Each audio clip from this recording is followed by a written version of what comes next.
Let's continue to worship the Lord. Bless the Lord, O my soul. Let's come.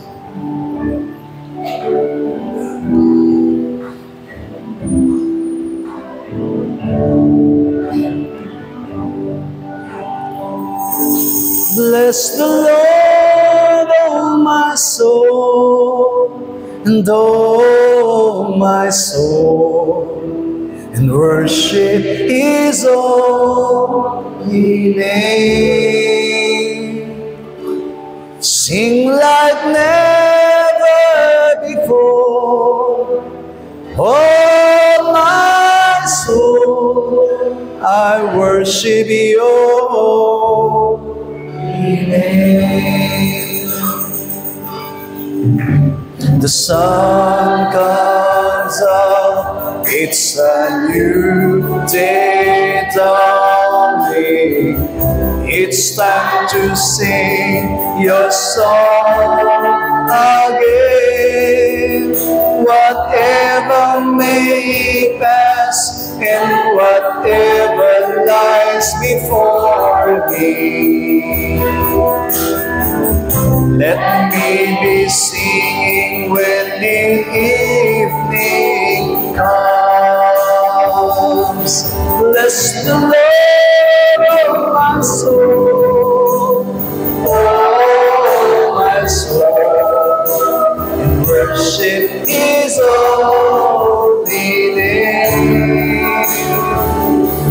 Sing like never before, and all my soul, I worship Your holy name.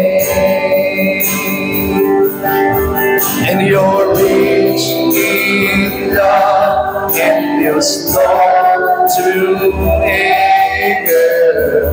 Your name is great and Your heart is kind. For all Your goodness I will keep on singing. 10,000 reasons for my heart to find. Bless the Lord, bless the Lord, oh my soul, and all my soul, and worship His holy name. Sing like never before, and all my soul, I worship Your holy name. Oh, let us declare. And on that day when my strength is failing, the end draws near and my time has come. Still my soul will sing Your praise unending. Come on, church. 10,000 years and then forever. Bless the Lord, oh my soul, oh my soul, worship His holy name. Sing like never before, oh my soul, I worship Your holy name. And I worship Your holy name. Lord, I worship Your holy name. Oh, this time, before we will hear the Word of God, let us ask God for His guidance by the Holy Spirit. Let all our hearts and our minds be open sa lahat po ng Kanyang i-reveal sa atin. Tunay na lumago at tumatag ang ating pananampalataya. Makita natin ang kanyang dakilang kalooban at maitaas at mapapurihan siya sa ating mga buhay. Oh, my soul, overcome! Oh, my soul, overcome! Oh, my soul, overcome! And oh, my soul, overcome! Ama namin Diyos, naririto kami, Panginoong God, sa pinakamahalagang bahagi ng aming gawain, ang pakikinig ng mga salita mo sa aming mga buhay. Ikaw, O Diyos, ang tunay namin, Panginoong God, na marinig at buksan mo ang aming puso, buksan ng aming kaisipan, buksan mo kami, Panginoong Diyos, sa lahat ng iyong mga kapahayagan at tunay na ikaw lamang ang makilala namin, madakila namin, mapapurihan ko namin at sa pamamagitan ng iyong mga salita, Panginoong Diyos, lumago, tumibay ang aming pananampalataya at patuloy na makita mo kaming gumaganap sa lahat ng layunin at kalooban mo, Panginoon, para sa aming mga buhay. Narito kami, Panginoong Diyos, patuloy kaming nagpapakumbaba sa iyo, patuloy kaming nananalangin at umaasa sa mga bagay na gagawin mo sa aming mga buhay. Nais namin umuwi na matagumpay, nais namin umuwi, Panginoong Diyos, na tunay na nararanasan ng iyong katapatan, ng iyong kabutihan sa buhay na pasok ko sa amin, sapagkat tunay na wala kaming magagawa kung kami hiwalay sa iyo, Panginoon. Kaya sa oras na ito, ayaw mo ng karunungan ng ipagkaloob mo sa bawat isa. Ayaw mo ng kaalaman ng ibigay mo sa bawat isa, Panginoon Diyos. At ang katagumpayan ay gawad mo sa amin lahat, mula umpisa hanggang sa matapos, Panginoon God, na nanalig kami sa katapatan at kabutihan mo sa amin. Ama namin Diyos, thank you for this wonderful day, for allowing us, Lord, to worship you, to give all our praise and worship with all our hearts. Panginoon, dalangin po namin na habang kami nagpapatuloy sa gawain ito, ang iyong banal na Espiritu Santo ay tunay na idaloy mo sa buhay ng basasan. That everyone be filled and be filled with the Holy Spirit, at hayaan mo ng kagalakan ng tunay na lumagi sa aming puso at sa aming kaisipan.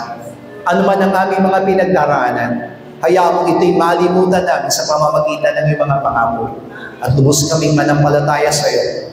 Panginoong Diyos, dalangin ng iyong lingkod, pagpalain mo ang lahat ng kamay na nagkaloob ng kailang handog at ikapu para sa iyong gawain. Hayaan mo, Ama, ng lahat ng kamay na ito'y pagpalain mo at ibuhos mo sa kanila, Panginoong Diyos, ang lahat ng mga pangako mo sa iyong mga salita, na ang pagpapala mong siksik, liglig at umaapaw ay pagkakaloob sa kanila. Salamat po, Ama, at inaangkin namin ang katagumpayan mula umpisa hanggang sa matapos.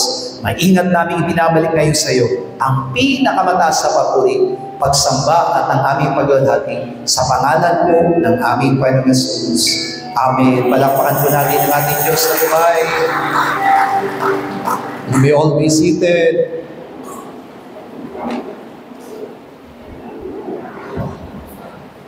Praise the Lord. Minsan pa nga po, bigyan natin ng pinakamalakas sa palakpakan natin Diyos. Hallelujah. Praise the Lord. Please open your Bible to Acts chapter 5, verse 29.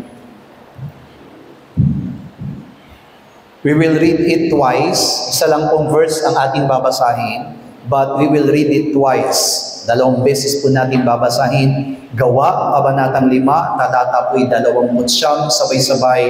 Datapwat, nagsisagot si Pedro at ang mga apostol at nangagsabi, dapat muna kaming magsitalima sa Diyos bago sa mga tao. Minsan pa, datapwat, nagsisagot si Pedro at ang mga apostol at nangagsabi, dapat muna kaming magsitalima sa Diyos bago sa mga tao. Amen. Uncompromised faith. This morning, I want every one of us to assess our spiritual life standing, our faith. Wala pong sino man po yung makakapagsiyasat na kung anong klaseng pananampalataya ang meron tayo, maliban sa ating Panginoon at sa ating sarili. We are the one who knows the status of our faith life, the status of our spiritual life. Kaya sa pamamagitan po ng ating pag-aaral sa umagang ito, pwede tayong mag-assess.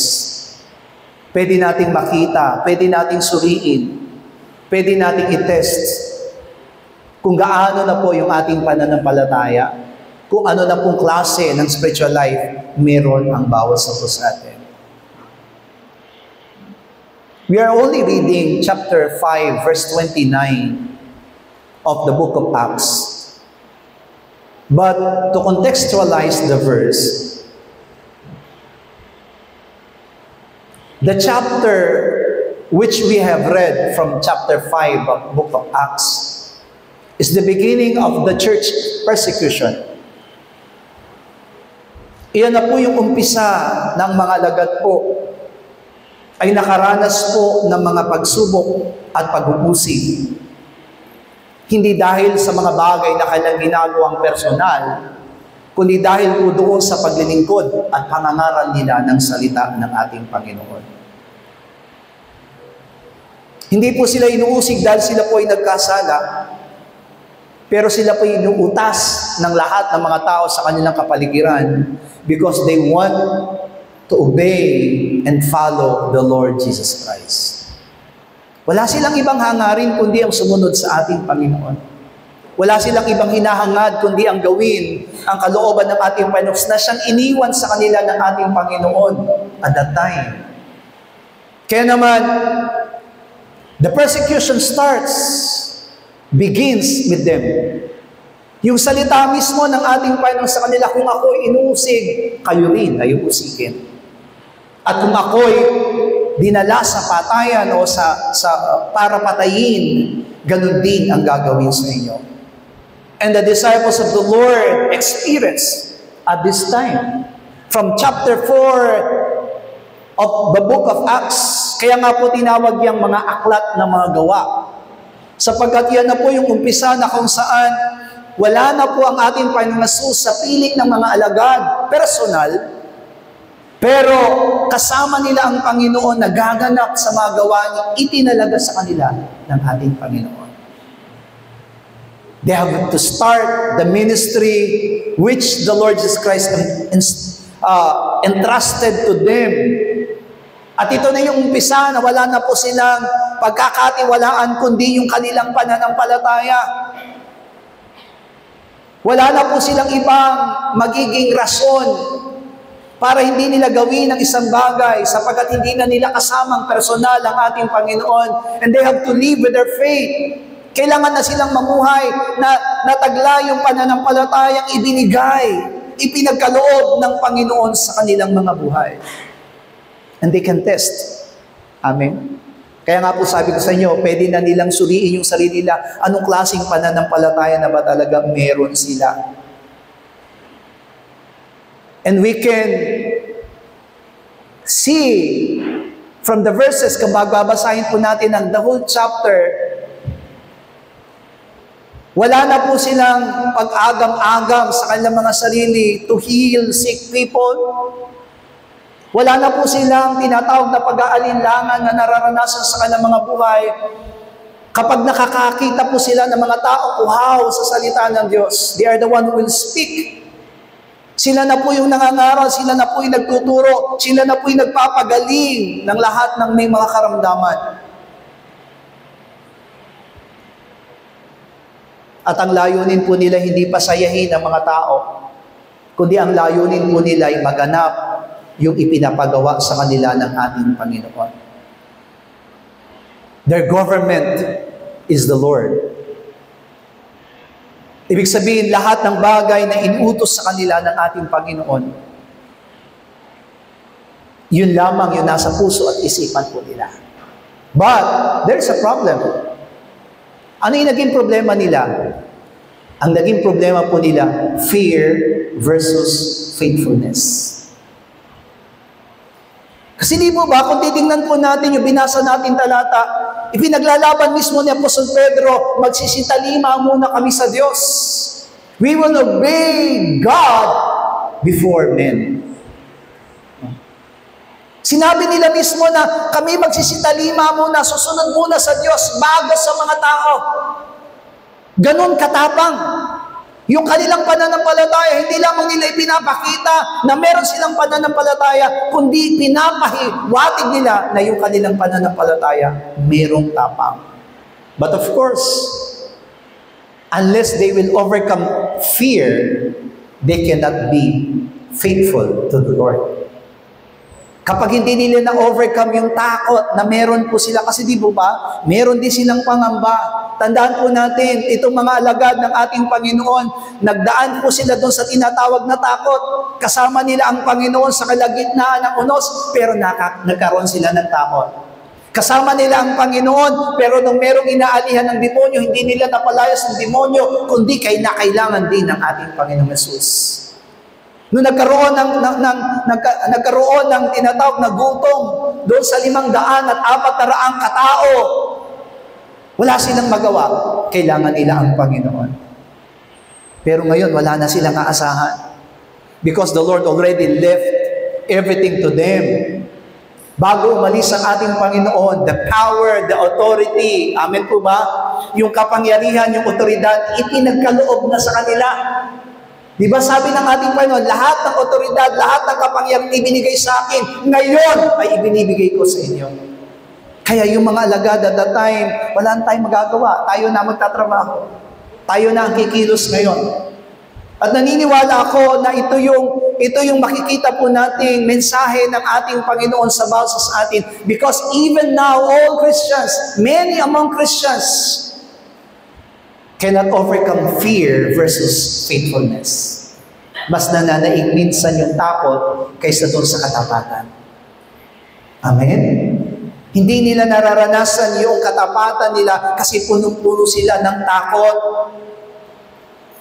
Kaya kailangan, bilang mga mananampalataya, we should have our motivations.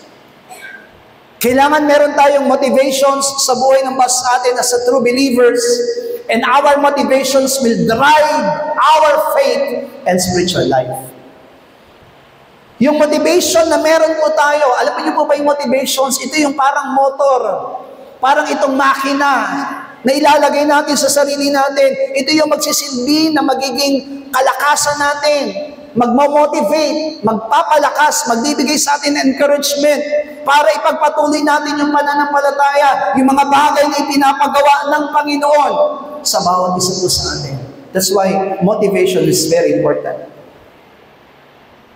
Kahit na ang tao kapag walang motivation sa kanyang sarili, hindi niya magagawa kung ano man ang gusto niyang gawin sa Panginoon. Kahit na po sa personal nating buhay, kapag wala tayong motivation, di po ba? Sa pag-umpisa ng araw, amen, kapag inumpisa mo ng katamaran, tamad ka na, buong maghapon. Kasi yun ay na-motivate sa iyo Amen? Kung na-motivate sa iyo sa umaga, kalungkutan, buong maghapon, malungkot ka na. Kahit na nakakakita ka na ng kasiyahan, hindi ka masisiyahan. Bakit? Nandun na yung motivation sa iyo. Kaya nga, you need to motivate yourself in your faith. Sa pananampalataya natin, kailangan natin yung motivation. Christians should have always his or her stand in order to have his true sense of fight. Ano ba yung pinaglalaban natin? Amen? Alam ko po, isa lang ang pinaglalaban natin ngayon, yung paglilingkod at pananampalataya natin sa Panginoon. Pero sabi ko nga po sa inyo, kapag hindi natin alam kung saan tayo naninindigan, saan tayo tumatayo, doon sa pananampalataya na meron tayo, doon sa paglilingkod na meron po tayo, paano natin ipaglalaban? Hindi natin alam kung paano itong ipaglalaban. Why? Because many Christians don't have the knowledge whether they are already compromised or not. Yan ang nagiging problema ngayon sa mga maraming mga mananampalataya, not only in our church, but as a whole. Lahat ng mga mananampalataya, pare-pareho po yung nararanasan po ng bawat isa. Minsan hindi natin alam, nako-compromise na pala tayo. Alam niyo po ba ibig sabihin ng compromise? If we are lacking the trust to the Lord, nako-compromise talaga tayo. Bakit? Naghahanap tayo ng alternatibo. Amen. Kaya nga nako-compromise tayo kasi naghahanap ka ng alternatibo. Kung di ako matutulungan ng Diyos, baka dito matutulungan ako. Yun ang tinasabing compromised. Amen. Alam niyo po ba na mayroong ibang mga tao, di ba? Mga nanay, hiyang-hiyang sa sabon. Na kahit na anong mangyari, amen po ba, kahit wala kang pera, kung ang hiyang mong sabon ay mahal, bibilin at bibilin mo kasi doon ka hiyang. Amen? Hindi mo ikokompromiso yung sarili mo na bibili ka ng mura, pero magsusugat-sugat naman ng iyong kamay. Naintindihan po ba natin? That is the meaning of compromise. Isasakripisyo mo yung isang bagay, amen po ba, para lamang, ibig sabihin, maybe you can satisfy yourself. Amen po ba? Kasi nga, di ba kung ilalagay natin example doon sa sabon, mas mura ito, mas makakatipid ako. Amen po ba? Magsasuffer naman yung kamay mo. Anong gusto mo? Mahal, pero wala kang sugat? O mura, pero may sugat? Amen? Nandun yung tinatawag na kompromiso. Di bali na masugatan, at least nakatipid ako. Amen? Pero, pagdating ng araw, you will suffer the consequences. Kaya dito, kung makikita po natin kung bakit si Apostol Pedro at that time, when they were persecuted, amen po ba? Kasi alam niyo po ba, na kung bubuin po natin yung versikulo na binasa po natin, yung konteksto ng ating chapter 5, binabawalan si Apostol Pedro na mangaral tungkol sa ating Panginoon Jesus. Because they were shocked. Nagulat sila sapagkat si Pedro po ay nagpagaling ng isang lumpo. Amen. Nung nakita po ng mga tao na, di ba ito yung tao na nakaupo doon sa pintuan na maganda at namamalimos, ngayon ay kasama ng mga apostol na nakakalakad. At hindi makapaniwala po yung mga tao na nakakakita sa, especially the Pharisees. Amen po ba? Yung mga Pariseo, yung mga matatanda ng bayan na hindi makapaniwala na si Pedro na hindi nakapag-aral. Walang edukasyon na pinagdaanan ay nakapagpagaling ng may karamdaman. Pero anong sinabi ni Pedro sa kanila? Ang lingkod ng Diyos na si Jesus na inyong itinakwil ang siyang nagpagaling sa taong ito. Huwag niyong pagtakhan, hindi ang pangalan namin ang nagpagagaling sa taong ito, kundi ang pangalan ng Panginoong Jesucristo na taga Nazaret. Kaya at that time, yung mga matatanda ng bayan, because of yung takot nila na mawala yung tiwala sa kanila ng mga tao, amen po ba, pinagbawalan nila si Pedro. Pinagbawalan nila yung mga alagad, do not ever declare or proclaim the word of that Jesus. Kaya ang sinagot po ni na Pedro, tatalima muna kami sa Diyos bago sa tao. So at that time, makikita po natin, fear versus faithfulness.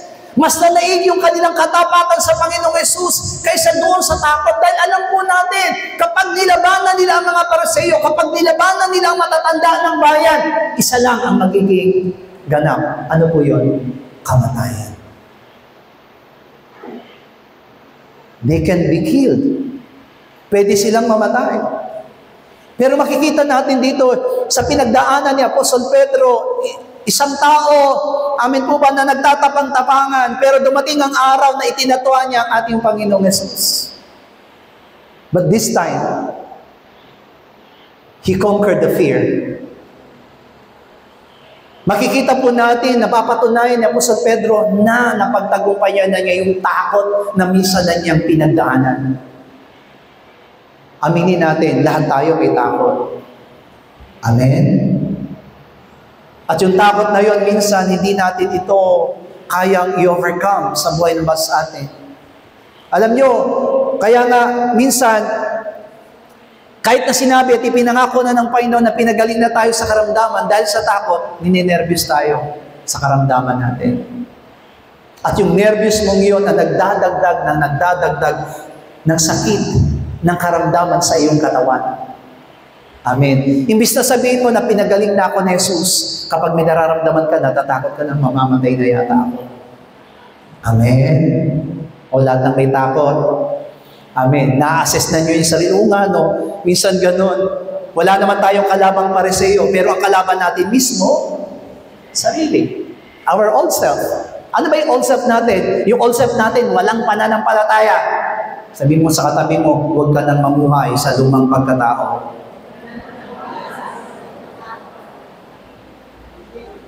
Our goal, yung tanging layunin ng ating pinapag-aralan ngayon, we should not compromise our faith. We should have that uncompromised faith in our lives.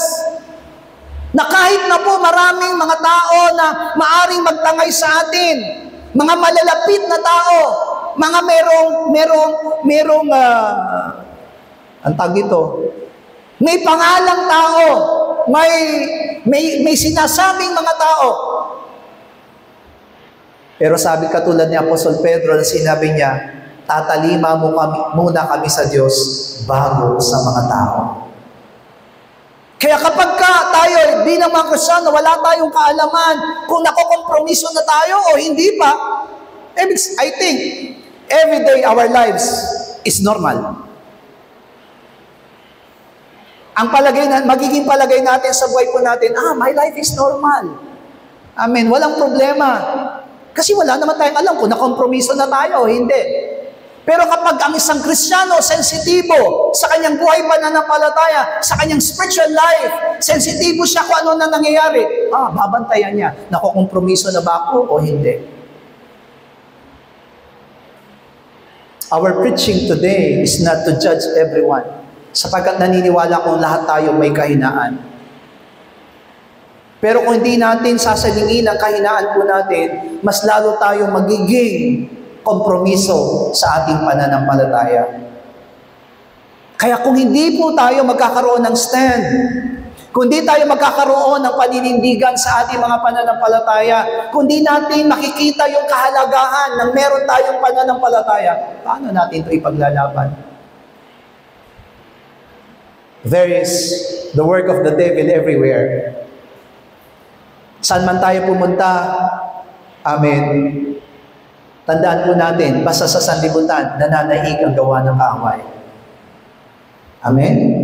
Everywhere, that is really, amen. Hindi tayo makapagtatago. Everywhere, there is temptation. There is really testing of our faith. Amen. Kaya nga kapag hindi naging maingat ang mga mananampalataya, time will come, they will separate with their own faith. Sila mismo ang hihiwalay doon sa kanilang mga pananampalataya. Kaya sabi ng ating pinapag-aralan, we need to have our obedience to God, not to men.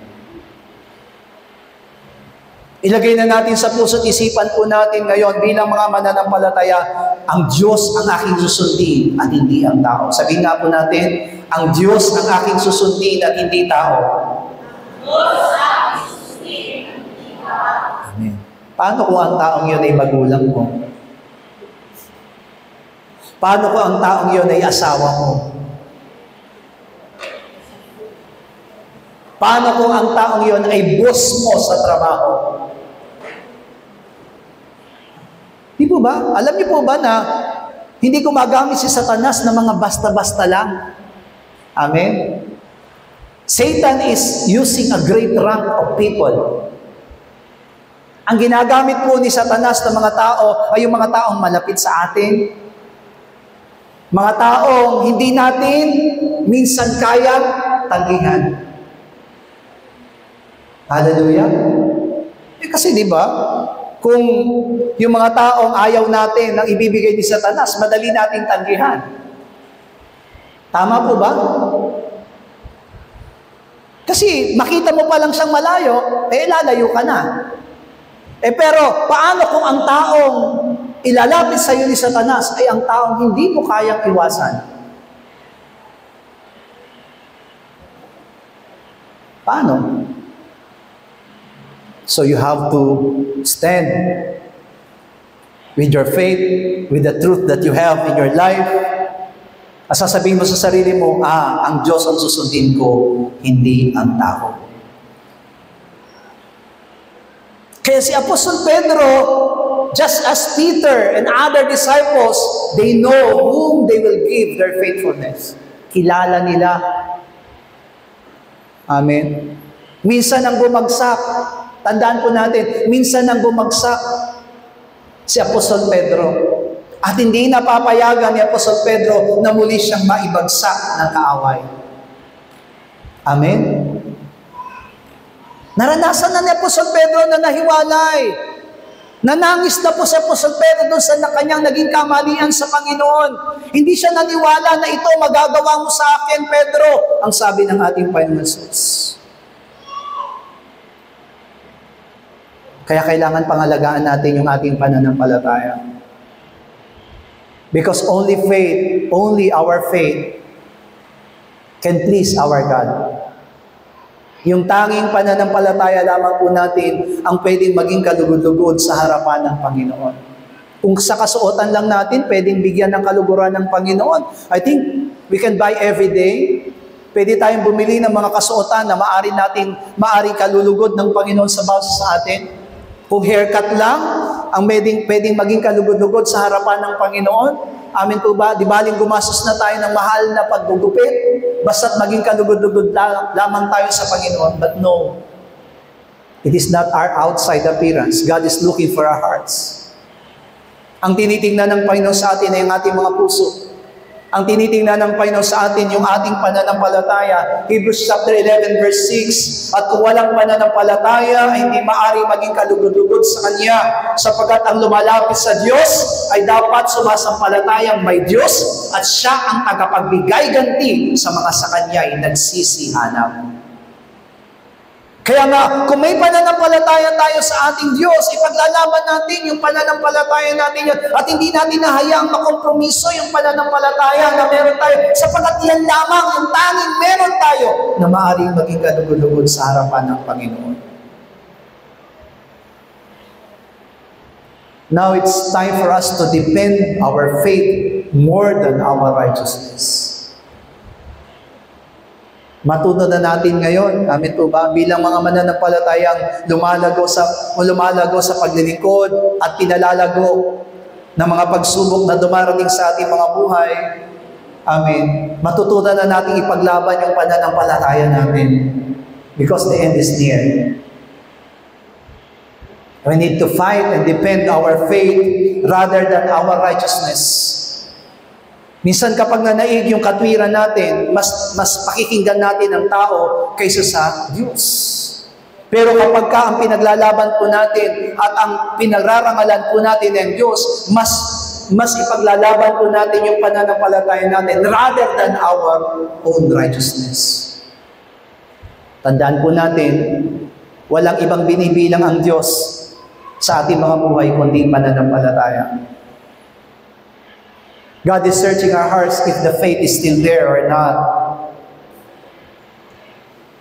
Kaya nga walang ibang pundasyon ang bawat sa atin, sa ating buhay, mga Kristiyano, walang ibang pundasyon sa atin. Gaano man kalaki ang pagsisikap po natin, hindi yan sa salita.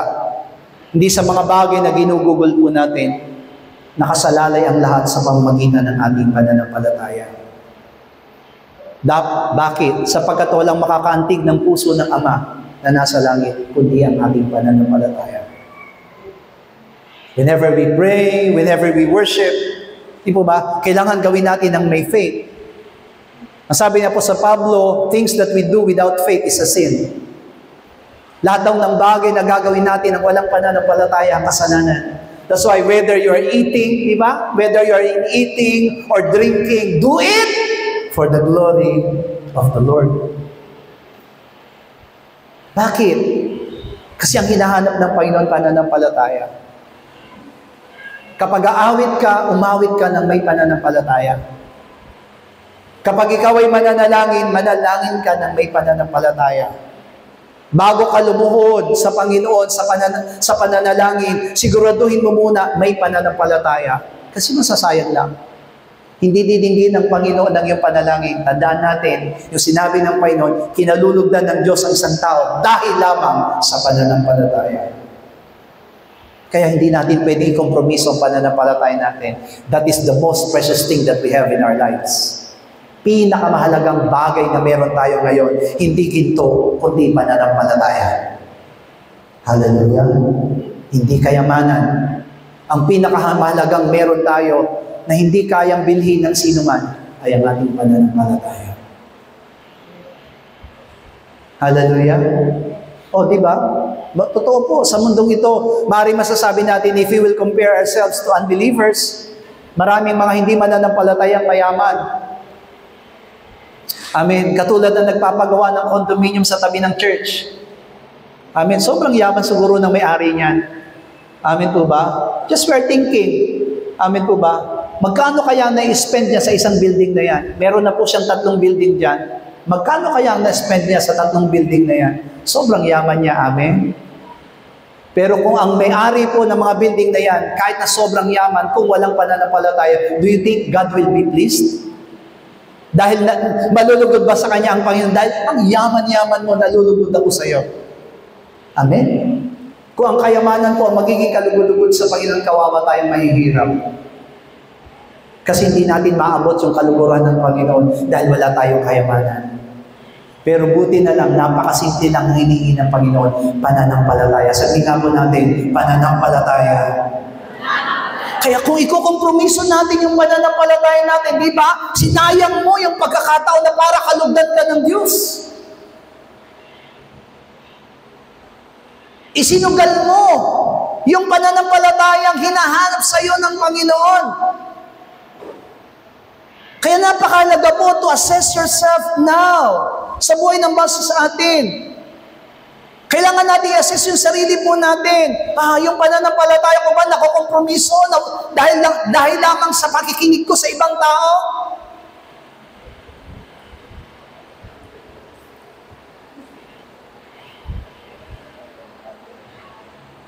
Do not compromise your faith. What we should do to avoid the compromising? Ano ba yung dapat gagawin po natin para ma-avoid natin yung compromising ng pananampalataya natin? Number 1, tignan niyo po, know your faith. Sa umagang ito, alamin mo yung pananampalataya na meron ka. Do you think your faith will stand? Makatatayo ba? Matatag ba yung pananampalataya na meron ka? Anong klaseng bang pananampalataya? Know your faith. Sabi ko nga po sa inyo, only God and yourself can know you. Can know where you stand. How do you stand? Kaya kailangan nating alamin kung anong klaseng pananampalataya meron tayo. Tingnan po natin, Acts chapter 4, verse 19. Mga Gawa, kabanatang 4, talatang 11. Datapwat si Pedro at si Juan ay nagsisagot at nagsipagsabi sa kanila, kung katwiran sa paningin ng Diyos na makinig muna sa inyo kaysa sa Diyos inyong hatulan. Si Apostol Pedro at saka si Apostol Juan, kung titingnan po natin, they were tested. Sabi ko nga po sa inyo, nag-umpisa na po yung persecution sa mga alagad because Jesus Christ already being ascended to heaven. Yung kalalagayan ng mga apostol, ng mga alagad noon, yan ang kalalagayan natin ngayon. We believe that Jesus Christ is here. Naniniwala tayong kasama natin ng ating Panginoon. Amen? Sila po ditong naniniwala kasama niya ang Panginoon. Well, kung naniniwala tayong kasama natin ng Panginoon, ipaglalaban mo yung pananampalataya. You will never leave your faith in your life. Kaya sinabi ni Apostol Pedro at ni Juan, hatulan niyo kami. Nararapat ba na kayo ang pakinggan namin o ang Diyos? Hatulan niyo kami. Kung nararapat na kayo ang pakinggan namin, kayo ang pakikinggan namin. Hatulan niyo kami. Remember, our only hope is our God.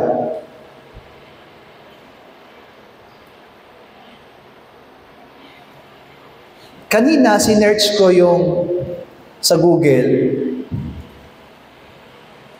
kung anong bunga na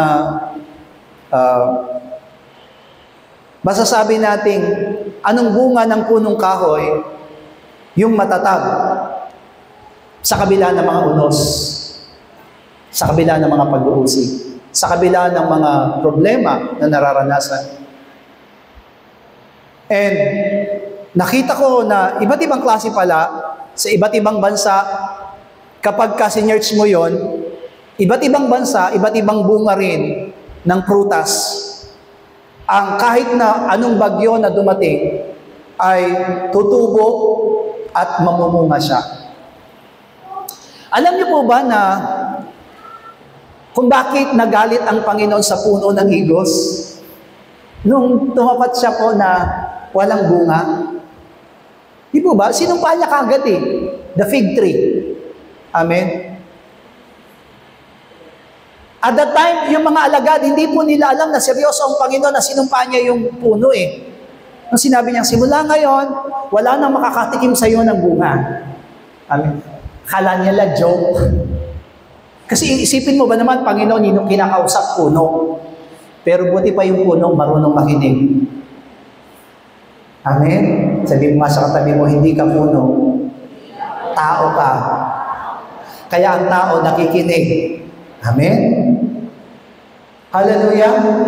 Kaya sinabi ng Panginoon sa fig tree, simula ngayon, hindi ka na mamumunga. Kalipas ang 3 araw, dumaan sila sa fig tree. Anong sabi ng mga alagad? Panginoon, yung puno po na sinabihan ninyo na na wala na makakatikim ng bunga niya, natuyot. Hindi lamang po siya hindi na mamumunga, kundi namatay. Alam niyo po ba, ang fig tree po pala, isa po yan sa Middle East. Amen po ba? Isa po yan sa puno sa Middle East na kahit na anong bagyo po, mamumunga at mamumunga siya. Kung matatandaan po ninyo, ikinwento ng ating Panginoong Hesus, may palatandaan kung ang fig tree po ay mamumunga na. Amen? Nalaman niyo po ba yon kung kailan mamumunga ang fig tree? Kapag naglagas na po ang lahat ng kanyang dahon. Sipin niyo mabuti kayo, bago kayo mamunga, malalagas muna lahat. Payag kayo? Parang ang hirap yata nun, amin po ba? Yung masisiro ka muna, sisiro muna ang buhay mo bago ka magkaroon ng bunga. Ibig sabihin po nun yun, aalisin muna sa'yo lahat. Payag po ba kayo doon?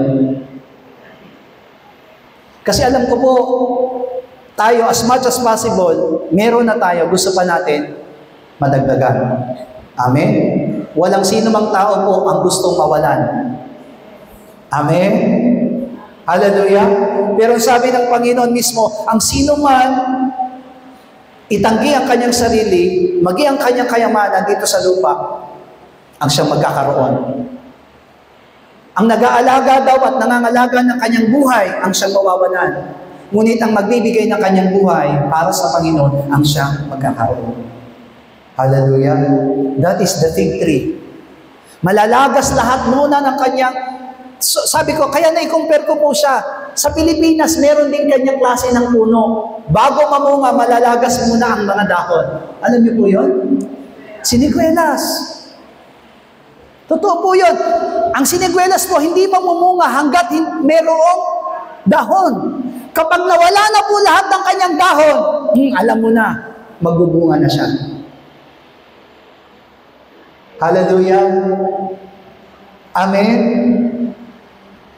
Habang may kayabangan po tayo, habang may pagmamataas tayo, habang may pagmamalaki tayo, hindi tayo mamumunga. Kailangan malagas muna tayo. At yun ang natuklasan. Yung pananampalataya po natin, mga minamahal ko, hindi yan agad nakikita hanggang hindi nakikita yung paglagas. Kaya malalaman natin kung may pananampalataya na tayo kapag nakakaranas mo kayo na matinding pagsubok, nakakaranas kayo ng taglagas sa inyong mga buhay ngayon, diyan mo makikita, meron na akong pananampalataya, wala. Lord, magtitiwala pa rin ako sa iyo. Then, you show to the Lord that you have faith. At kapag nalugod ang Panginoon sa iyo, God will answer your prayer. Amen? Amen? Bigyan nga po natin ang pinakamalakas sa palakpakan ating Diyos. Kasi di ba? Kasi ang gusto po natin kasi di mo ba? As much as possible, gusto natin kagad may bunga. Tandaan natin yung topic natin, know your faith. Alamin mo muna kung may pananampalataya ka. Of course, kapag ikaw ay walang pananampalataya, you are full of compromising. Kasi wala ka naman pananampalataya eh. But if you have faith, pangangalagaan mo yung pananampalataya na meron ka. Pero anong klaseng pananampalataya meron po tayo? Sa kabila ba ng unos, nananatili po yung pananampalataya ng bawat isa sa atin. What is faith? Hebrews chapter 11 verse 1, ang pananampalataya ay siyang kapanatagan ng mga bagay na hinihintay, ang katunayan ng mga bagay na hindi nakikita. Tandaan po natin, kapag nakikita, hindi pananampalataya. Sabi nga po, kapag nakikita, hindi yan matatawag na pag-asa. Pero kapag ang isang bagay daw hindi nakikita, from nothing to something, that is faith. Hallelujah! Kaya huwag tayo mawawala ng pag-asa. Alamin natin kung anong klaseng pananampalataya meron ng bawat sa atin. Alam niyo po ba na si Satanas, tinatarget ni Satanas yung pananampalataya ng bawat sa atin dahil alam niya, yan lang ang isang bagay na wala siya. Yan ang isang bagay na nawala sa kanya. Mas nagtiwala siya sa kanyang sarili rather than God. Kaya nga, yan yung sinira. Sinira ni Satanas sa mga tao na nilalang ng Panginoon na ilinagay doon sa Garden of Eden. But at first, they trust the Lord. Alam niyo po ba na walang ibang ginagawa si Adan at si Eva at that time before Satan came to them to obey the Word of God? They only have the Word of God in their lives. Pwede niyong kanin ang lahat ng bagay. Yun na ang kinakain nila. Amen. Ang alam lang po nila, mga minamahal ko, ang Diyos, ang kinikilala lamang nila yung salita ng ating Panginoon at that time. Kaya di ba, nung nalaman natin, wala silang lumang pagkatao.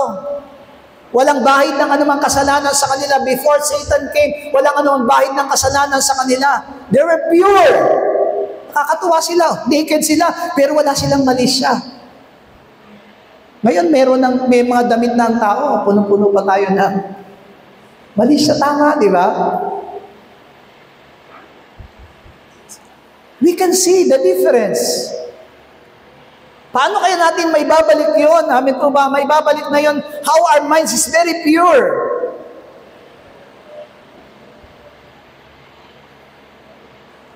Yan yung nawala. In the Garden of Eden, inalis mismo ni Satanas yung pagtitiwala ng tao sa Diyos. Kapag kinain mo yan, magiging parang Diyos ka. Mas maganda to. Amen. Mas maganda tong pananalitang ito. Ano ba ang mas masarap? Huwag kanin o pag kinain, magiging parang Diyos. Namili si Adan at si Eva. At sinasabi nilang, mas maganda yung sinabi ni Satanas. Pero tandaan natin, ang bunga ng ginawa ni Satanas sa kanila ay kamatayan.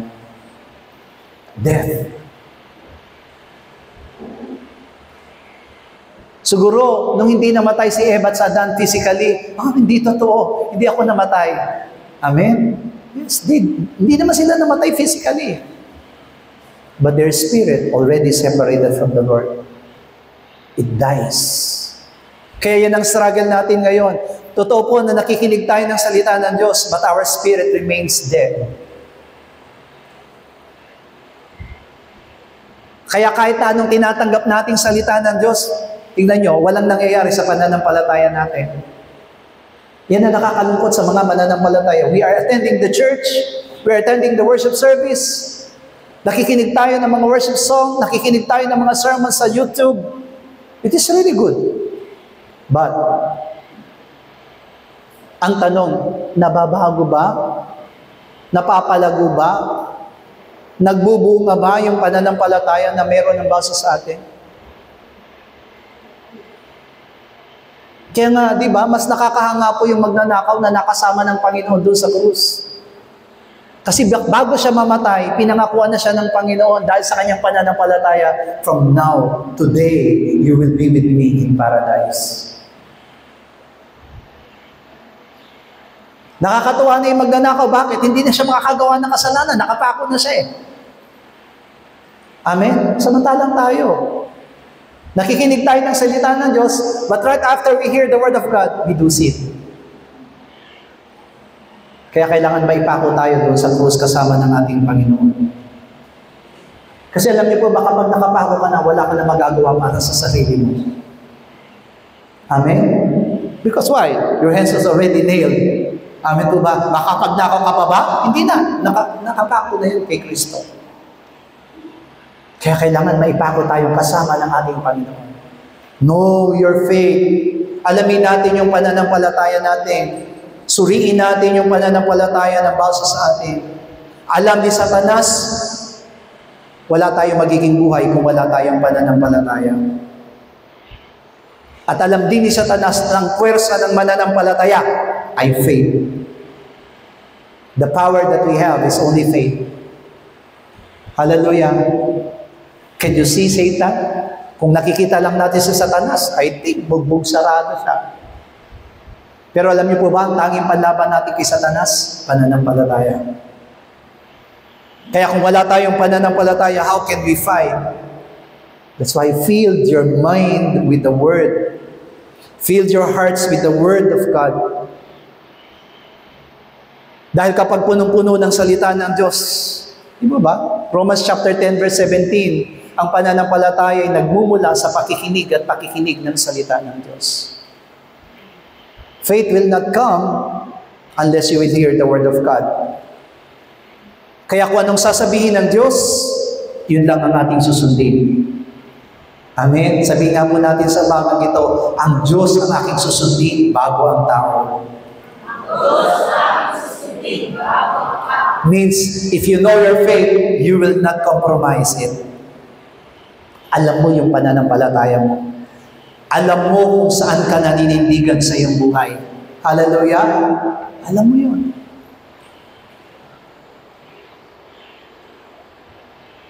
I was so blessed with the songs that we sang. Nung kinakanta na natin, malumanay, Christ is enough for me. Sabi ko, Lord, kailangan maramdaman namin yan. Kasi kapag hindi namin naramdaman na ikaw ay sapat na para sa amin, makokompromiso kami. Maghahanap kasi kami. Amen? Maghahanap at maghahanap tayo. Meron pa bang mas dakila kay Jesus, kay Kristo? Meron bang mas may kapangyarihan pa kay Kristo? Pero habang inaawit niyo po, nararamdaman niyo po ba yun? Really, Christ is enough for me. He's the great provider. He's my healer. He's my everything. Hallelujah. Why should I compromise myself? Ba't ko ikokompromiso yung pananampalataya ko kahit kanino kung si Kristo'y sapat na para sa akin?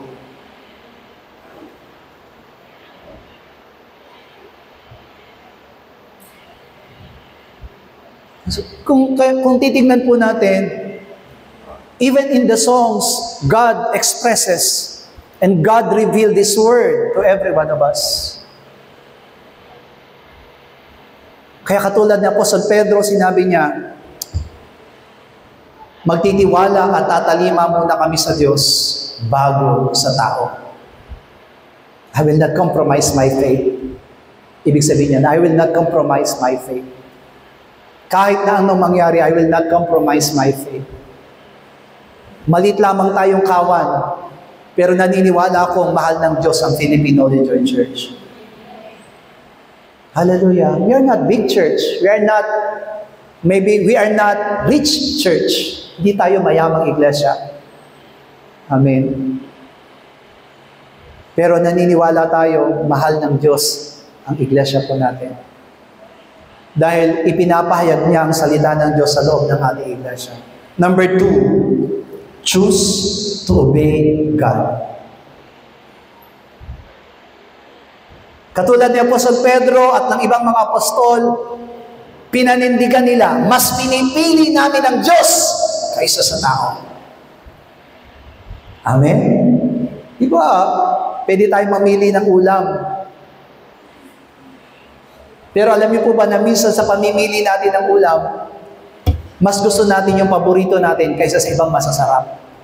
Kahit na sabihin mo masarap yung ganito, meron tayong tinatawag na paborito natin. At minsan yung paborito natin hindi masarap para sa iba. Hallelujah. Kinikwento ko sa mga anak ko na dati, umapasok ako sa school, ang almusal lang namin, kanin at saka kape. Kasi wala na ako nakikitang ganun ngayon, na inuulam yung kape, yung ibinubuhos yung kape sa kanin, tas yun na yung, hindi sampurado po, talagang kape, titimplahan, ibubuhos sa kanin. Lalo na kapag ang kanin malambot-lambot, ang sarap kainin nun, tas mainit-init pa yung kape. Amen? Sabi ko sa mga anak ko, hindi nyo naranasan yun. Pero napakasarap nun. Mga nanay at tatay, naranasan niyo po yun, di ba? Masarap, di ba? Yung mga bata ngayon, hindi nila alam yun. Nung high school po ako, ang tanghalian ko, lalakarin ko, amin po ba, 3 kilometers, mga 2 kilometers siguro, 2 kilometers from our school to my house. Lalakarin ko lang po yun, pauwi. Tapos kailangan bumalik ng alauna kasi sa probinsya, maghapon ng eskwela. Tapos uwi ka sa bahay, amen, nakikitira lang po kasi ako noon eh. Nakikitira ako sa tiyahin ko. Ang ulam namin, yung alam niyo po, siguro hindi po dito alam na din ng mga kabataan, yung pong saging na maraming buto, ang tawag doon, butulan. Amen? Sobrang dami niyang buto. Pero matamis po yun. Amen? Matamis na saging yon, butulan. Napakarami niyang buto. At yung buto niya, hindi po yung maliliit ha, malalaki. Amen? Nakatingin na po kayo nun? At saka toyo. Yung tamis ng saging, at saka alat ng toyo, yun ang ulam. Alam niyo po ba, para sa akin, napakasarap nun. Tapos dadagdagan mo pa ng pinagprituhan na mantika. Yung, kahit ano pong pinirito, doon sa mantika, ilalagay mo, isasahog mo doon sa kanin. Ang sarap po! So, pakain niyo po sa anak niyo ngayon yan. Mamayang tanghali po yan ang ulam ninyo. Tiyak po, wala na pong kakain. They do not know about that one. Amen? Hindi nila alam yung tungkol sa ulam na yon. Hallelujah! Pero tayo lahat, mga nanay, pinagdaanan nyo, baka ako lang nakadaanas noon. Yung saging nilalamas sa kanin na may toyo. Amin po ba? Ang tawag po doon, dried adobo. With dessert. Amen. Kasama na ang dessert doon dahil may saging. Ibig sabihin po noon, sa atin na nakakaalam na masarap yon, ipaglalaban mo yon. Amen po ba? Maari hindi yun masarap para sa iba. Pero sa'yo, masarap. That is our God. Sa iba, lahat ng pananampalataya na meron po tayo, lahat ng paglilingkod na meron po tayo, hindi nila magagawa. Bakit? Hindi nila naiintindihan. Pero kailangan natin ipaglaban kasi ito ang nararapat at ito ang nais ng Panginoon sa buhay ng bawat atin. Choose to obey God. Piliin mo na sundin ang Diyos. Amen po ba? Hindi ko sinasabing piliin mong sundin ang sarili mo, pero piliin mong sundin ang Diyos sa iyong buhay. Yan yung Genesis chapter 3 verse 17. Tingnan po natin. Genesis chapter 3 verse 17. At kay Adam ay sinabi, sapagkat iyong dininig ang tinig ng iyong asawa, at kumain ka ng bunga ng punong kahoy na aking iniutos sa iyo na sinabi, huwag kang kakain niyaon, sumpain ang lupa dahil sa iyo. Kakain ka sa kanya sa pamamagitan ng iyong pagpapagal sa lahat ng mga araw ng iyong buhay. Alam niyo po, nung tinignan ko ito, napansin ko, nang kinausap ng Diyos si Adan, hindi inuna ng Panginoon na dahil kinain mo ang bungang ipinagbabawal. Anong unang sinabi ng Diyos kay Adan? Dahil dininig mo ang tinig ng iyong asawa. That is the first sin. Amen? Yun yung unang naging kasalanan ni Adan sa Diyos. Hindi na ako ang dininig mo. Ang dininig mo yung... Kaya nga sabi ko po sa inyo ang ibibigay sa inyo ni Satanas na mga tao na maaring pakinggan mo, mas malapit sa iyo. Asawa, kapatid, magulang, kaibigan, boss, sa trabaho, teacher. Amen po ba? Yan yung mga taong ibibigay. Pero sinabi dito mismo ng Diyos, hindi dapat ganyan. Ano ang dapat? Ang dapat, alam natin kung ano ang kinakailangan.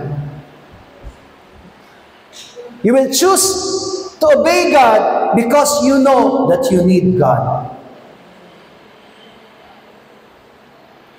Kailangan, dapat alam mo kung ano yung kinakailangan mo. Alam natin na kailangan natin ng batas ng tao. Romans chapter 13 verse 1. All the government came from God. Amen po ba? Pero kailangan yung gobyernong iyon ay sumusunod din sa Diyos. Pakiusap ko po sa inyo mga mananampalataya. Kung maka-Duterte man po kayo, wala po akong pakialam. Okay lang yon. Iyan, hindi ko lang po kayo pipilitin. Pero sana, isipin natin mabuti at pakinggan natin mabuti ang lumalabas sa kanyang bibig. Huwag niyong ikatuwa ang lahat ng bagay na sinasabi po niya. Ngayon, kinakain niya lahat. Amen po ba?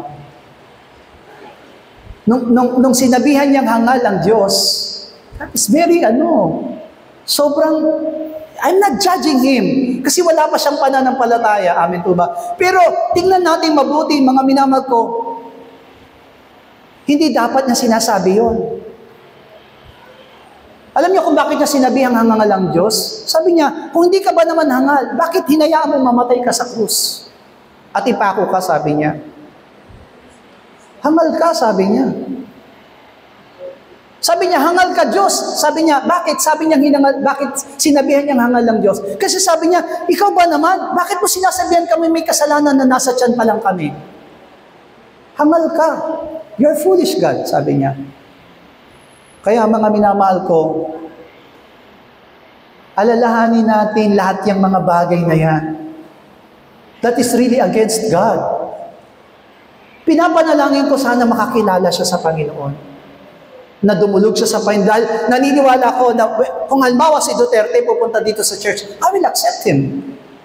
But I will not compromise my faith to Duterte. Do you understand it?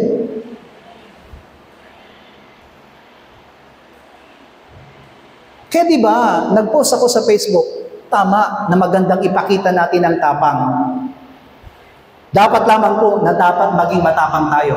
Pero kung ang tapang natin ay magiging laban sa Diyos, huwag natin gagawin. Dahil malaking kasalanan yan. Kung maging matapang tayo, it's really good. Kasi yung katapangan natin, nagpapakita tayo na meron tayong paninindigan. Pero yung katapangan na yan, magiging laban sa Diyos, hindi maganda. Kaya better think. Amen po ba? Lagi tayo mag-iisip. Kasi meron din po, di ba? Merong isa ding emperor sa Biblia na nagsalita siyang parang Diyos. Ano nangyari sa kanya? Habang nagsasalita siya, natunaw po siya. Hallelujah. Kasi nagsalita siyang parang Diyos.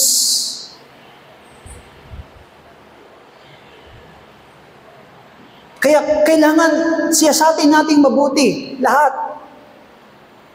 I'm not pro Marcos. Amen po ba?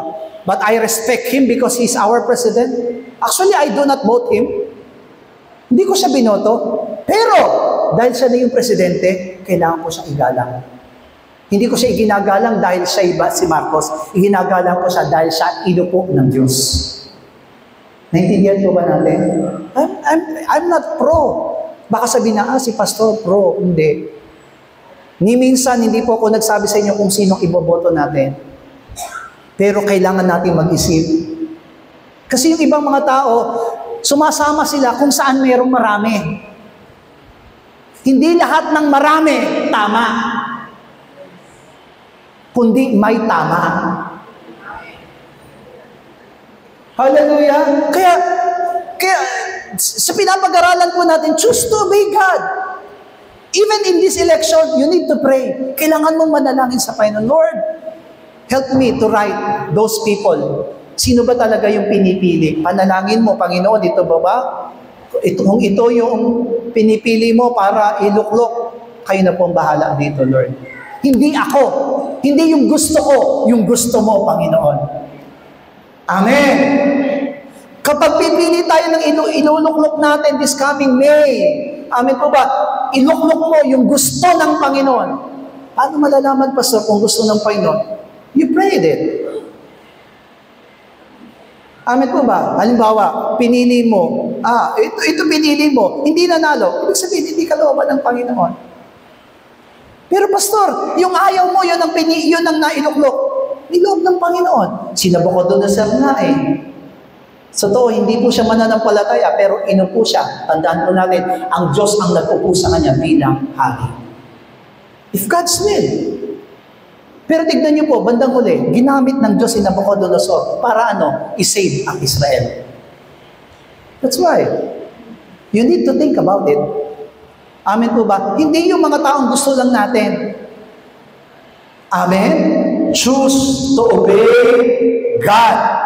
Sabi mo nga sa katabi mo, piliin mong sundin ang Diyos. Di po ba? Tignan niya, di ba? Anong utos na parao? Nung nalaman niya po na dumarami yung mga Israelita, kailangan mamatay ang lahat ng mga batang isisilang na lalaki. Amen? So pinapapatay ng parao ang lahat ng mga batang lalaki, edad 2 taon at pababa. At that time, si Moises po, baby pa lang. Wala pa po siya. Ano pong sabi po ng parao sa mga komadrona? Lahat ng mga komadrona, pinulong po niya. Sinabi niya, kapag ang anak ng mga Israelitang babae na buntis ay babae, hayaang mabuhay. Pero kapag ang anak ng Israelita ay lalaki, kailangan ninyong patayin. Sinunod ba ng mga komadrona ang utos ng parao? Hindi. Exodus chapter 1 verse 15 to 17. At ang hari sa Ehipto ay nagsalita sa mga hilot sa Hebrea na ang pangalan ng isa ay Sipra at ang pangalan ng isa ay Puwa. At kanyang sinabi, paghilot ninyo sa mga bayang Hebrea at paginihin ninyo sa kanila na dakong pangangalakan. Kung lalaki, ay papatayin nga ninyo. Datapat kung babae, ay inyong bubuhayin. Datapat ang mga hilot ay nangatakot sa Diyos at hindi ginawa ang gaya ng iniutos sa kanila ng hari sa Ehipto, kundi iniligtas na buhay ang mga batang lalaki. Amen! Nakakatuwa yung mga hilot. Nakinig sila doon sa gusto ng Diyos kaysa doon sa gusto ng hari. Tandaan po natin, He's that king. Pero hindi sila natakot. They brave to choose God than to the king. Amen? Yun ang dapat. Yun ang inahangad. Amen po ba? Number 2, di po ba? Nung nagkaroon ng mga panukala ang mga konsehal ni Nabucodonosor, nagagawa sila ng isang rebulto na para yukuran. Amen po? Na ang hindi yuyukod ay mamamatay, papatayin. Yung 3 magkakaibigan, hindi yumukod. Bakit? Sapagkat mas pinili nila ang Diyos.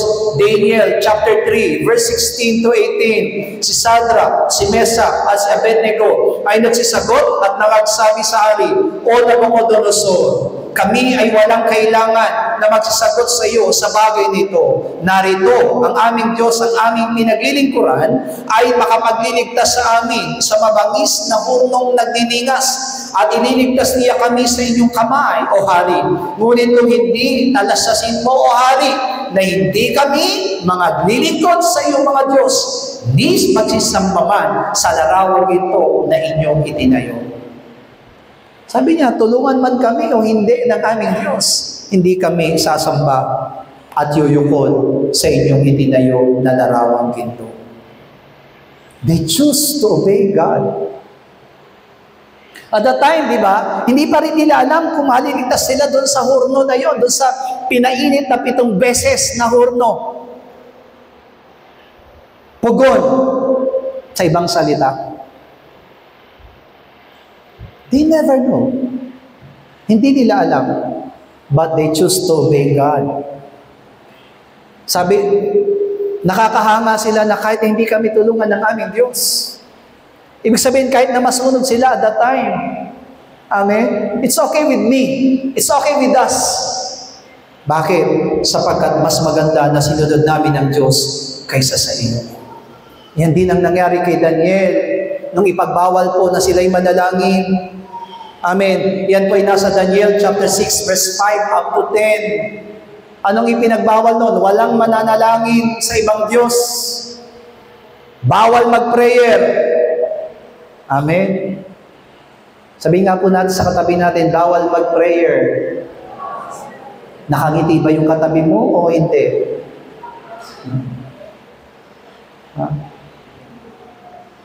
Bawal mag-prayer. Sa kanya ipinagbabawal, pero hindi siya sumunod. Nanalangin pa rin siya, tumapat siya sa east side, at ipinakita niya sa mga tao. Amen. He chose to obey God. Ang sabi niya doon, ang Diyos ang aming susundin bago ang tao. We need to have a confidence to choose to obey God and never compromise. Kailangan meron tayong lakas ng loob, tapang, and never compromise our faith, yung ating pananampalataya. Alamin natin kung anong dapat sa harapan ng ating Diyos na buhay. And lastly, number 3, render your faithfulness to God. Ibigay natin ang ating katapatan sa ating Diyos. 1 Samuel chapter 30 verse 6. Unang Samuel, kabanatang 30, talata po 5. Sabay-sabay. At nagdalamhating totoo si David, sapagkat pinagsasalitaan ng bayan na batuhin siya, sapagkat ang kaluluwa ng buong bayan ay pumanglaw, bawat tao dahil sa kanyang mga anak na lalaki at babae. Ngunit si David ay pagkatibay o nagpakatibay sa Panginoon niyang Diyos. Ito po yung sinasabi ko sa inyo kanina, majority versus your own faith. Yung karamihan, nagsama-sama sila laban sa iyong sariling paninindigan o pananampalataya. Saan ka? Sasama ka ba doon sa marami? Dahil marami sila? O paninindigan mo yung sarili mong pananampalataya na mayroon ka? Magawa, kabanatang 4, talatang 12, walang ibang pangalang ibinigay sa silong ng langit sa ikaliligtas ng lahat, kundi ang pangalan ng ating Panginoon Jesus. We need to render all things to Jesus Christ. We should never compromise. In the same way, Joshua, mamili kayo ng inyong Diyos na paglilingkuran. Pero ako at ang aking pamilya, ang aking bahay, ang aking tahanan, ay sa Diyos lamang maglilingkod. John chapter 6, iniwan ng lahat ng ating Panginoong Jesus. The 72, nabawasan po sila. Bakit?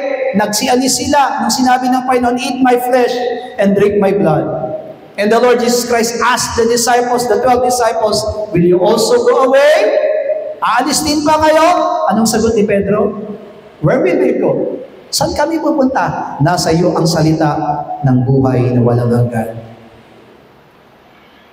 They choose Jesus. Amen? Render your faithfulness to the Lord. Kaya kahit nawala na, hindi na nila kasama ang ating Panginoon, si Pedro, ipinakita niya, I will hear the voice of my Lord rather than the voice of men. Hallelujah. Kaya nakakalungkot kung nandito tayo na sumasamba sa Kanya, pero hindi naman natin ibibinigay sa Kanya yung ating katapatan. Marcos, Kabanatang 7, talatang 7 hanggang 9. Mark 7, verse 7, sabay-sabay. Datapwat, walang kabuluhan ang pagsamba nila sa akin, na nagtuturo ng kanilang pinakaaral ng mga utos ng mga tao. Nilisan ninyo ang utos ng Diyos at inyong pinaghahawakan ang salin-saling sabi ng mga tao. At sinabi niya sa kanila, totoong itinatakwil ninyo ang utos ng Diyos upang maganap ninyo ang inyong mga salin-saling sabi. People, they choose to obey the word of men rather than the word of God. Church, mga minamahal na kapatiran, 3 ng bagay ang itinuro ng Panginoon sa atin. Know your faith. Amen? Alamin mo kung anong pananampalataya meron ka.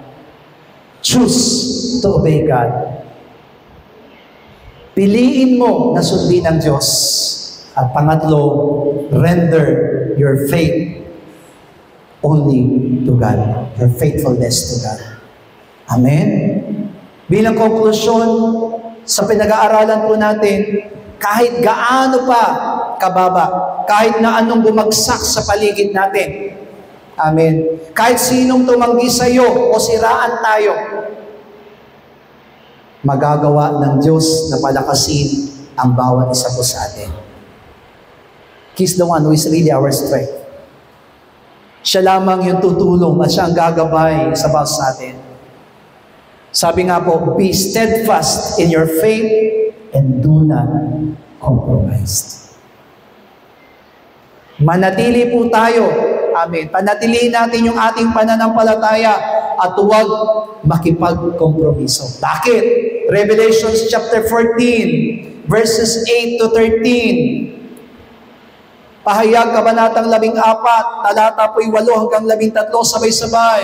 At ang iba, ang pangalawang anghel, ay sumunod na nagsasabi, naguho ang dakilang Babilonia, na siyang nagpainam sa lahat ng bansa, o nagpainom sa lahat ng bansa ng alak, ng kagalitan ng kanyang pakikiapid. At ang ibang anghel, ang pangatlo, ay sumunod sa kanila na nagsasabi ng malakas na tinig, kung ang sino man ay sumasamba sa hayop at sa kanyang larawan at tumatanggap ng tanda sa kanyang noo o sa kanyang kamay, ay iinom di naman siya ng alak ng kagalitan ng Diyos na nahandang walang halo na inuman ng kanyang kagalitan, at siyang pahirapan ng apoy at asupre sa harapan ng mga banal na anghel at sa harapan ng kordero, at ang usok ng hirap nila ay napapailang lang magpakailan-kailanman, at sila'y walang kapahingahan araw at gabi. Silang mga nagsisamba sa hayop at sa kanyang larawan, at sino mang tumatanggap ng tanda ng kanyang pangalan. Narito ang pagtsatsaga ng mga banal na mga nagsipagtupad ng mga utos ng Diyos at ng pananampalataya kay Jesus. At narinig ko ang isang tinig na mula sa langit na nagsasabi, isulat mo, mapapalad ang mga patay na nangamamatay sa Panginoon mula ngayon. Oo, sinasabi ng Espiritu upang sila ay makapagpahinga sa kanilang mga gawa, sapagkat ang kanilang mga gawa ay sumusunod sa kanila. Nilarawan ng Revelation chapter 14. Di ba? The time will come, because Revelation speaks about the church. Tandaan po natin, doon sa kapahayagan, ang kinakausap na ng Panginoon dyan ay ang iglesia. Actually, the 7 churches, amin po ba? As alam niyo po ba na sino yung pinapansin ng Panginoon dyan na matatatakan? Pinangihinayangan ng Panginoon na matatatakan dyan ng larawan, ng hayop, ng beast? It is the Christians. Because time will come, many Christians will compromise their faith. Kaya ngayon wala pang persecution sa atin. Hindi tayo katulad ng mga alagad noon na meron talagang matinding persecution, but now we don't have any persecutions. That's why we enjoy our faith life. We enjoy our service to the Lord. Malaya tayo makakapanambahan, malaya tayo makapaglilingkod sa Panginoon. Nasa atin na lang kung gusto natin o hindi. Pero alam nyo, darating ang araw, gustuhin man natin maglingkod, pero iyan na mangyayari. Death. Amen. Kamatayan o maglilingkod kay Kristo? Anong gagamitin daw ni Satanas sa huling araw? Pagkain. Amen. Kaya yung mga sobra-sobrang pagkain ngayon, mag-diet kayo. Dahil pagdating ng araw, yan ang tuksong gagamitin ng Panginoon sa atin, pagkain. Bakit, Pastor? Anong pagkain? Hindi ka makakabili ng pagkain kung wala kang tatak. It's either you will die, starving, mamamatay sa gutom, nakasama si Kristo, o mabubuhay ng may kalakasan, pero may tatak ng halimaw. Anong pipiliin po natin? Maybe this time, basta sabi natin, mamamatay na lang ng gutom. Ngayon nga lang, nagugutom ka, sinasabi mo mamamatay ka na. Alam niyo ba kung bakit hindi ka lang makakain? Tinatamad ka magluto. Tinatamad kang bumili. Amen? Minsan, ngayon pa naman, marami ng fast food, instant. Amen po ba? Marami na tayo makakain. Amen. Madalian na pagkain. Marami na po ngayon. Tamad lang. Katamaran lang kung ba't hindi ka makakakain. Pero time will come, ito na. Hindi ka na pwedeng bumili kung wala kang tatak. Kaya kung ngayon pa lamang na ikokompromiso na natin ang ating pananampalataya, how much more in the end? The time will come. Pero sabi ng Panginoon, mapalad ang mga taong mamamatay sa Panginoon. Hallelujah! Amen! Choose to die in Christ. Choose to die in the Lord. Na kahit na anong mangyari, mamamatay tayong kasama ng ating Panginoon. Hallelujah! Sabi nga po natin, I will obey God, not men. I will obey God, not men. Amen. Do not compromise your faith. Sabihin mo sa katabi mo. Do not compromise. Amen. Huwag natin kompromiso yung pananampalataya natin. Ipaglaban natin yung pananampalataya natin. Kahit na anong mangyari, ipaglaban natin yung pananampalataya natin. Amen. Hallelujah. Yung mga kapatiran natin, sina Choi, sina John, sina Joseph, sina Grace. Nakakatuwa sila kasi isa lang ang layunin ng tatay nila, matuto silang mag-Korean. Kaya dinadala sila sa isang church ng Korean sa may BF. Pero kinikwentuhan lagi nila ako, Pastor, ganito yung ginagawa nila sa amin. Tinuturuan nila kami ng ibang katuruan. Nagtataka sila kasi kami makabataan pa lang, marami na kaming alam ng tungkol sa salita ng Diyos. Ano sinasabi ninyo? Wala lang po, Pastor, kasi pinag-aaralan namin sa church, natututunan namin sa church. Sabi na. Tapos, gusto nyo na bang lumipat sa church? Ayaw po namin. Gusto namin dito pa rin. Amen. They really fight for our church. Pinaglalaban nila yung ating iglesia. Sabi ko, ayaw nyo doon. Maraming Koreano doon. Amen po. Mas gusto daw nila sa church natin. Sana dumating ang araw, ipinaglalaban din natin yung ating pananampalataya. Not only for our church, that Philippine Holy Church, let us fight for our faith. Tayo pong lahat ay tumayo sa oras na ito. Can I ask the song leader and the praise and worship to sing again? Christ is enough for me. I think, yung isa, yung wireless. Tignan mo muna, baka hindi.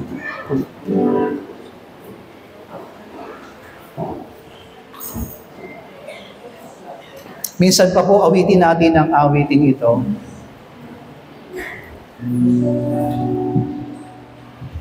At habang inaawit natin ito, let us really give our hearts to the Lord.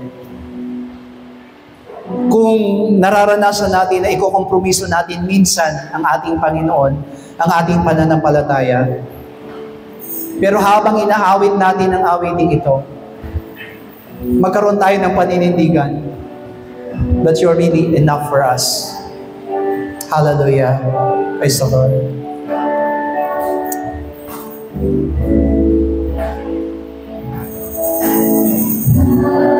Is my reward.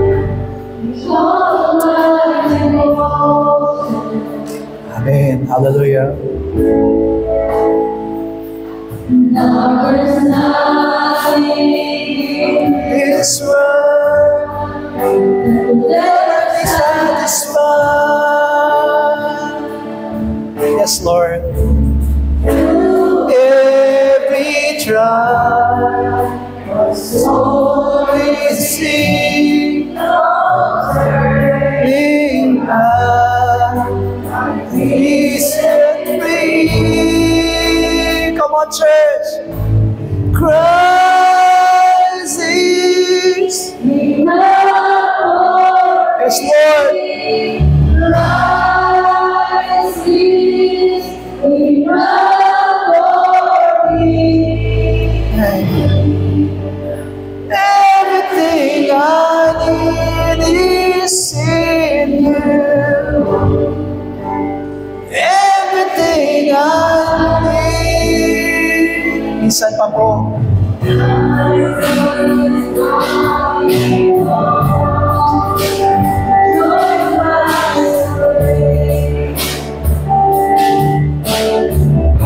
Amen.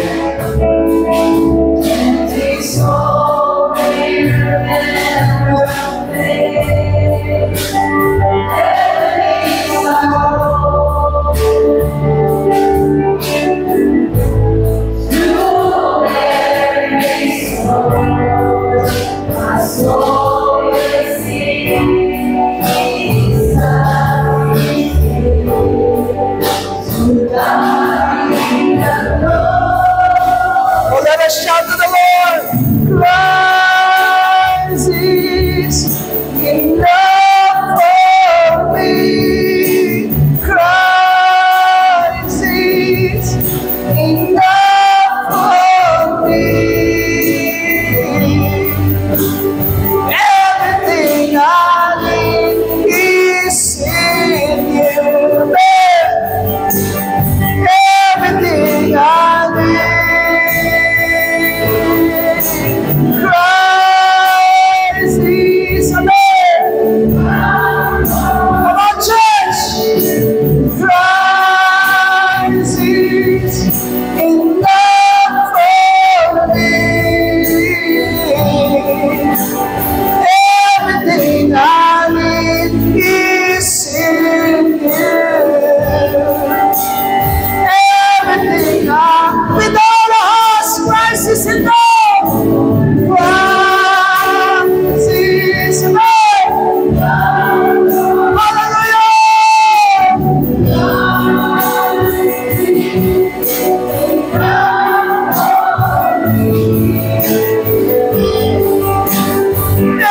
Everything I need is in you. With all the hearts, let us shout, Christ is enough. Christ is enough for me. Hallelujah.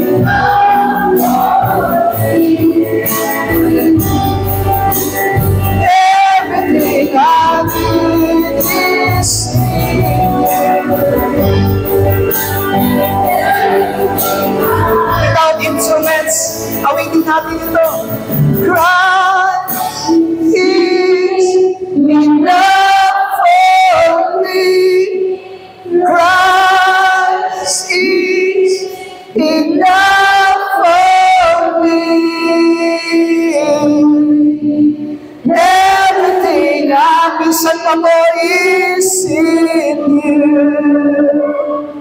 Everything come on, church, shout, Christ is enough. Christ is enough for me. Amen. Christ is enough for me. Amen. Everything I need is in you. Everything for the last time, yes, God, Christ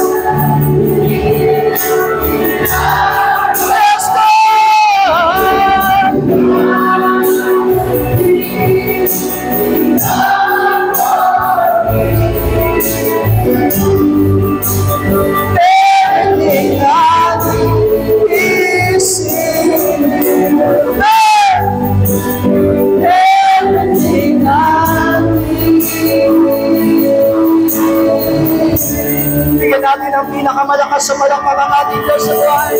Hallelujah! Hallelujah!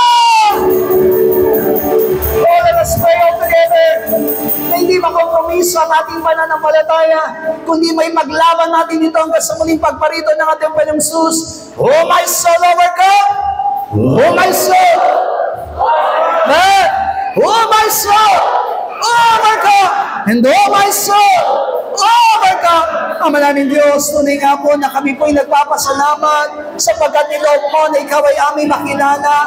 Tunay na maunawaan namin ang pananampalataya na meron kami, Panginoong Diyos, at ikaw ang gagalaw at maghahari sa aming mga buhay. Kaya mo hindi makompromiso ang aming pananampalataya, kung ikaw ay sapat na sa buhay ng basa mo sa amin. May paglaban namin ito at magawa namin ang lahat ng bagay na ipinagagawa mo sa buhay ng basa mo sa amin. Sa'yo lamang namin itinatalaga ang lahat at ikaw lamang nanaisin mo namin, Panginoong Diyos, kumilos, gumawa ka sa amin, Panginoong God. Kaya mo manatili ang kalooban mo sa buhay ng basa mo sa amin, Panginoong God. May paglaban ka namin. Ikaw ang aming susundin, hindi ang tao. Ikaw ang aming susundin at ikaw ang tatalimahin namin sa aming mga buhay.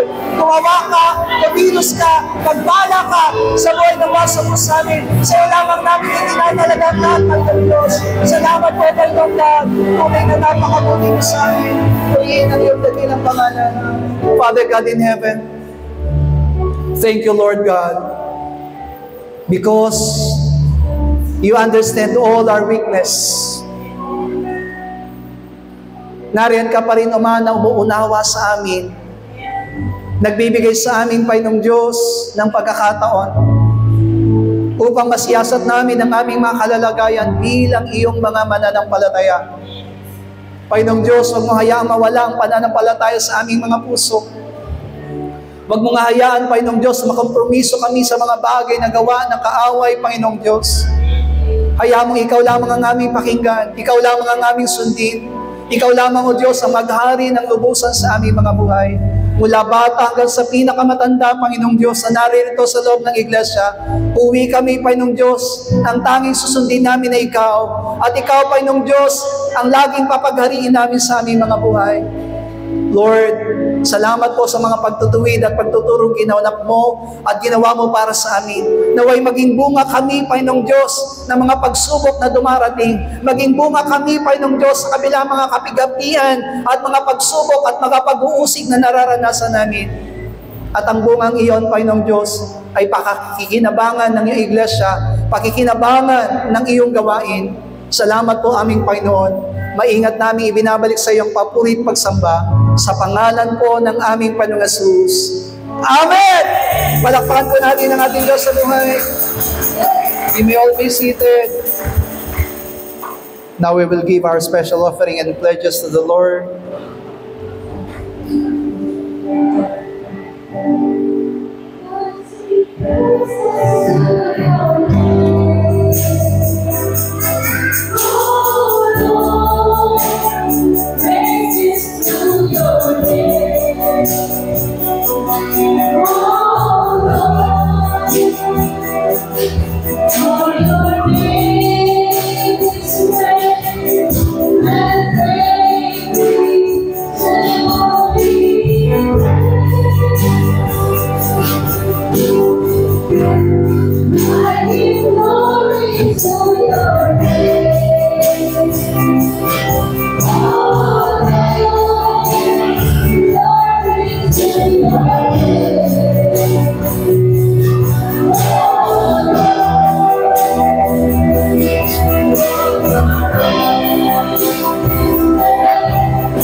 Let us all stand. Hallelujah. I give glory to your name. Oh Lord, glory to your name. Oh Lord, for your name is great and greatly to be praised. All together, Lord's Prayer. Ama namin nasa langit, Sambahin nawa ang pangalan mo. Ikaw nawa ang maghari sa amin. Sundin nawa ang iyong kalooban dito sa lupa tulad ng sa langit. Bigyan mo po kami ng pagkain kailangan namin sa araw na ito at patawarin mo po kami sa aming mga kasalanan tulad ng aming pagpapatawad sa mga nagkakasala sa amin at huwag mo kaming iharap sa maigpit na pagsubok, kundi ilayo mo po kami sa masama, sapagkat iyo ang kaharian, at ang kapangyarihan, at ang kapurihan, magpakailanman. Amen. And please, when you go home, please pray for Brother Bernard. Si Brother Bernard po, isang kapatiran po natin na second stroke po niya, at ngayon po ay nakakonfine po sa district hospital. Until now, hindi pa po siya nakakapagsalita. Kilala niyo po siya, yung may tricycle po, nakapatiran po nating taga St. Mary. So, part of our special offering po today will proceed to Brother Bernard for today. Bibigyan po natin sila ng tulong para po sila naman po ay magkaroon ng kaginawaan bilang tulong po ng Iglesia. Amen po ba? God bless you all. Blessed be the name of the Lord.